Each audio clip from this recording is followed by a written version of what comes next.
Welcome to Dublin. Today, we're embarking on an epic journey as I take on the task of seeing the city in just 24 hours. Irish spirit and hospitality, you can't beat it. From the Dublin Castle to the Guinness Storehouse, we're diving headfirst into the best of what Ireland's got to offer. So let's go.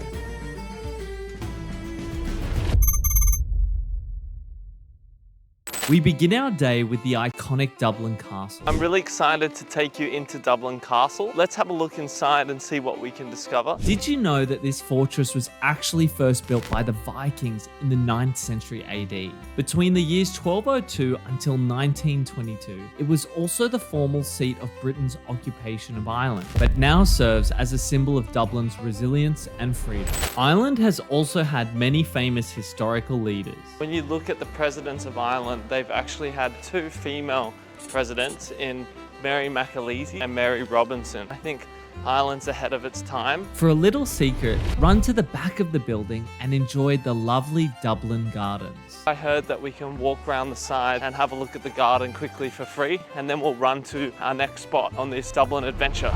Next up, a place that needs no introduction, the Guinness Storehouse. Picture this. 7 floors shaped like a giant pint of Guinness. It's like Willy Wonka's factory, but for beer enthusiasts. Arthur Guinness signed a 9,000-year lease for the St. James's Gate Brewery, and since then the Guinness brand has become synonymous with Irish hospitality. In the Guinness factory, I was able to taste a direct sample from one of their kegs via the beer tasting tour.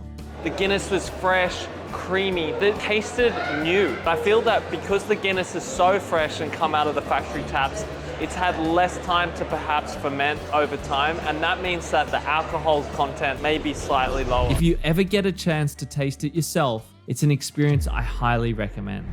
I was also lucky enough to take a pouring class and learn that there are 4 steps to doing the perfect pour of Guinness. Firstly, tilt the glass at a 45-degree angle and aim the beer at the harp on the glass. Secondly, once the beer is full enough to reach the top of the harp, stop your pouring. Next, let the beer settle for a minute or so and finish up by pouring the rest of the beer. I tell you what, it makes a world of difference in the flavor, and don't worry, it takes a few times to get it right.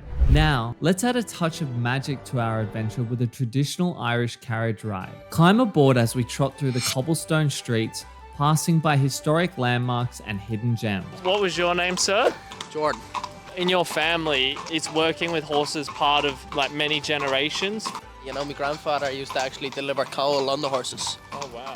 So horses have been in our family for generations, you know. Little do you guys know, I used to ride horses a little bit when I was younger, so it's not too unfamiliar, but big girl or boy up the front? He's a big boy, the Royal Commander.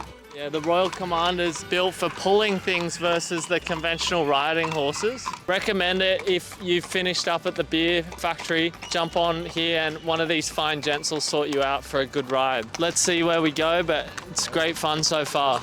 Dublin's charm reveals itself around every corner, and on this journey, I was lucky enough to see another few landmarks, including St. Patricks Cathedral, Christchurch Cathedral, and Crown Alley in Temple Bar. So next time you find yourself with a day in Dublin, don't just walk around. Visit some historic buildings, drink some beer, and jump on a horse. If you liked the video, please don't forget to like and subscribe, and looking forward to seeing you all on the next adventure.